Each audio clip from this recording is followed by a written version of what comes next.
Hi everybody, it's me, Bob Anderson of Bob Anderson Art, and I'm back to continue on what was originally my second series, but I ended up doing the mural, which ended up becoming my second series, and this is, my second series has now become my third series. So this is the still life. It's the first still life that I've painted in 20 years. I've only painted once before, 20 years ago. So, but I found this image and I absolutely loved it, and I printed it. And so I got, this is a vertically horizontal image. So I got a vertically horizontal canvas, and then same proportions. And then, just to remind you, I divided the center of the image and then each side into 1, 2, 3, 4 equal segments running down, and then I did one in the center of the image across the middle, and then divided this equally up here and this equally down here, so that what I created is 16 grid squares on this photograph, which I had printed at the store into an 8x10. Then I took the canvas, which was the same proportions, a vertically rectangular image, and what I did first is I did the background. This bluish gray, you can't really see too much of it, but I did a bluish gray kind of mottled background in the first video, and then I came back and I put there's a little bit of a table along the bottom of the image, and I put that in. I don't know if you can see it here, it's right across the bottom, and then I put in the base of the white marble vase, which is here. And then I did the mural, and now I'm back. And so I'm going to proceed to start working on this upper square right here, the upper left-hand corner, which is right here. And I darkened it a little bit so you can see it. I hope you can see it. And now I'm going to start working on painting, reproducing this little square right in here, because that's where it appears on the image. Okay. So, now, okay. Now, so you see within this image, it's all these colors, pink, white. So what I'm gonna do is I'm gonna go throw in white in the exact proportion. So it's right here in this area, right in this, see this location is up in the left-hand corner. So I'm gonna put a white, the beginnings of the white flower right here. Now on my palette, my very elegant foam picnic plate, I do believe I told you before how it's great to go to the art stores and buy their fancy palettes, you know, like Van Gogh or whatever they have. It's great, but after you've been around for a while, this works great for me. Foam picnic plates. So I put yellow and orange and red and blue and green and white and black and burnt umber and purple right there. So I can use that as my starting palette of colors to begin to put the flowers up in this upper left-hand quadrant, okay? So that's what I'm gonna start right now. And I see that this white flower is right up here. Ooh. And it comes down, see, it's really, actually it almost goes to the very inside center line of this square. Or it's actually kind of a rectangular. But the module, the upper left-hand module. So this flower, this white flower back here, is like right here. So it's pretty correctly placed so far. So I'm just gonna put a little thicker coat on it here. Okay. Now I see right in here is a magenta-ish kind of looking flower. And I may have to dig, I didn't pull out a magenta color. I was a little unprepared here. But I'm gonna just start to put it in here. This is not the exact correct color. I'm gonna rework this a little later. Okay.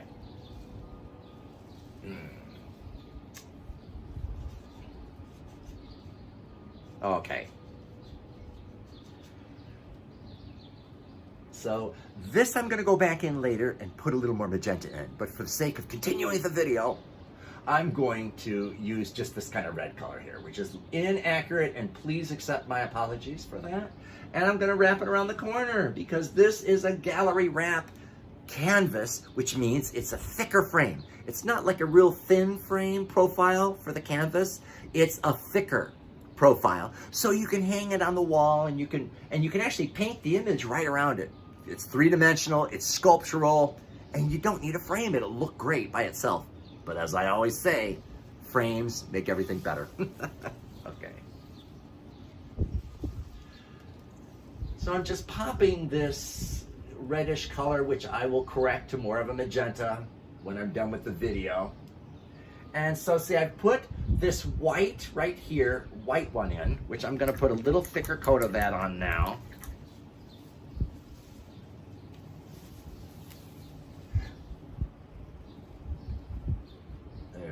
Oop, I'm getting a little pink in there, but that's actually okay. Okay, there we go.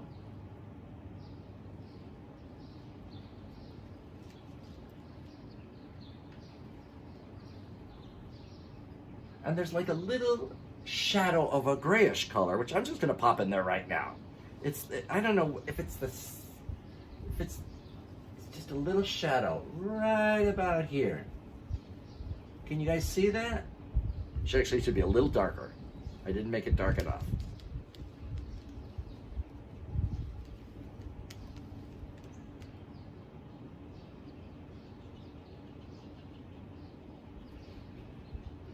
And I'm gonna put a little burnt umber in because it's almost got a little brown in it as well. It's a brownish gray.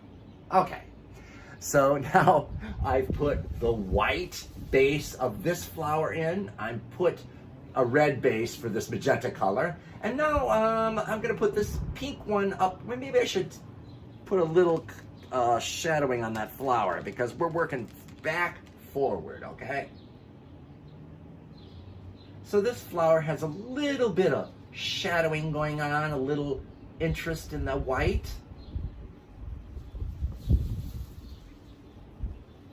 Okay.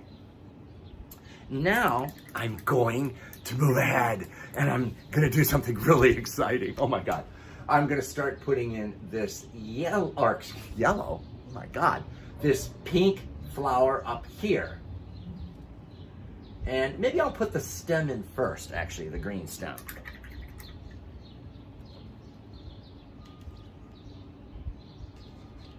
So I'm putting a green oxide, mixing it with a little burnt umber, and you know I'm gonna do it the other way. I'm gonna do the flower part first. I'm changing gears on here. Okay, so I'm gonna take red, cadmium medium red, and I'm gonna add some white in on here.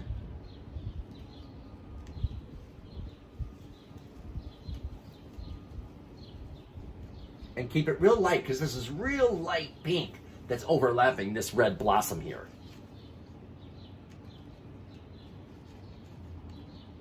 Oh, I need some more white. Hold on.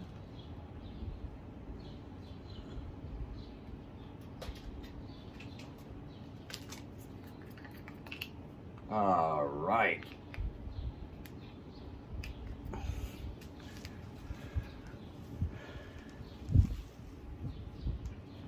When you're mixing pink, just a tiny bit of red mixed with white will make it pink. If you put too much red in there, it overwhelms the white and you gotta end up putting more and more white. Where's that? That looks pretty good. Okay, so this pinkish color is going like right up here. See, it goes right up to the edge, a little more than halfway. So it comes down like this. And across the top of this white flower that I based in already,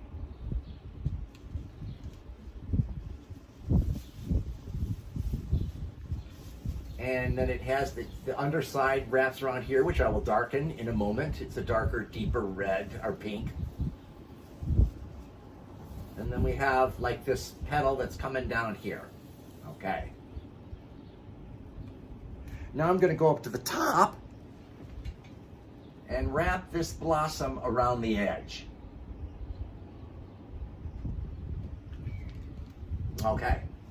Now I'm going to add a little of the deeper pink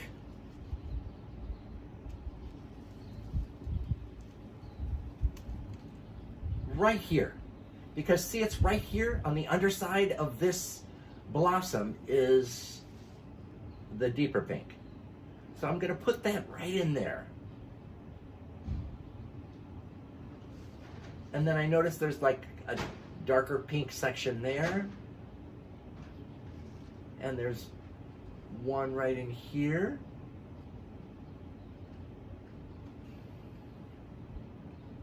Now, while that's drying, I'm going to go ahead and put the stem in that connects to that blossom. And I'm going to go back to that green oxide, chromium oxide green, I believe it's called. And I'm going to mix a little burnt umber in it to knock down the brightness of the green.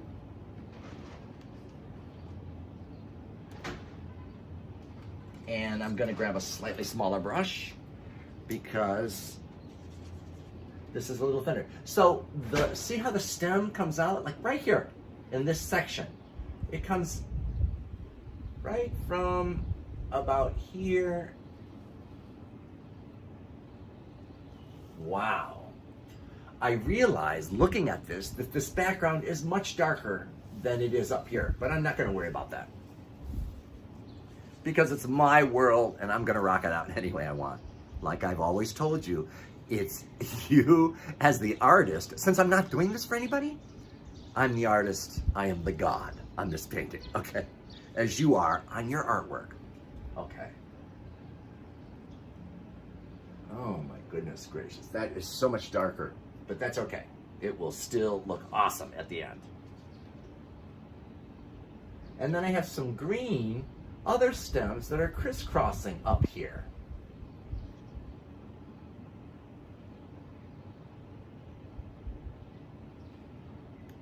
And maybe what I'll do is I'll darken them down so that they pop out against the background, because this background was much lighter than in the photograph. It's much lighter. So these green stems were popping on the light. So I'm just going to improvise and I'm going to make them a little darker. And a little shading to them. Otherwise, I'd have to go back and lighten this whole section, the background, and it's not really important to me.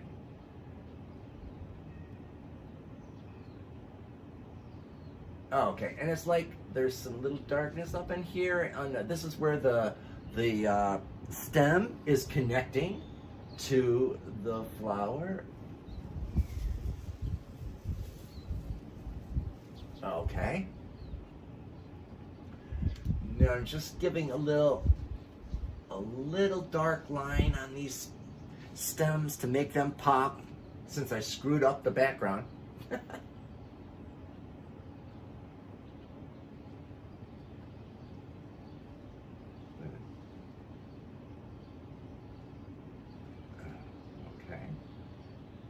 I have another one coming across here, and another one coming up in here. Okay, now what I think I will do is, well, I'm going to put a little more of the darker pink in that flower. A little more burnt umber in that pinkish color to darken it. Oh, I need a little black in there.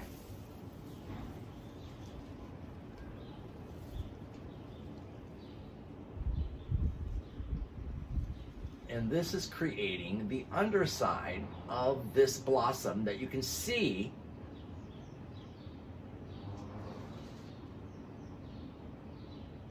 on this picture.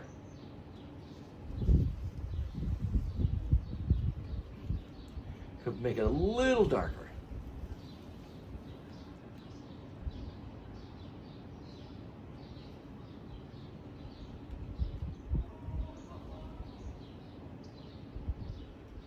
Okay, there we go. And there's a little piece right here that's darker.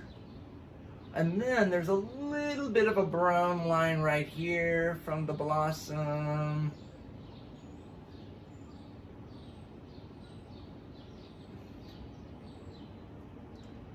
Okay.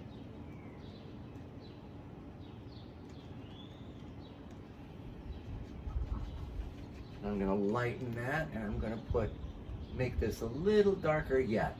Oops, there we go.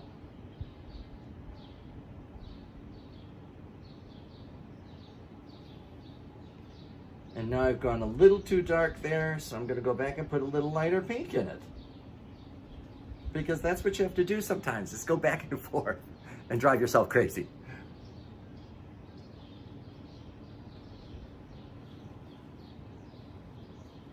Okay. And there's a little bit of a red, pinkish, dark pinkish, almost red, that's right here.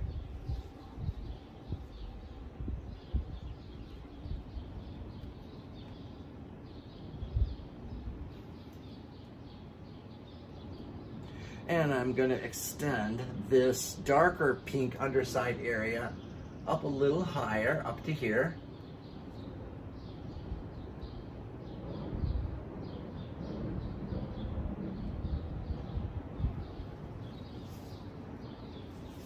And then there's a little bit of a shadow that a little line that comes down here and connects it to that red dot, and it goes a little bit right here. I don't know if you can see that clearly.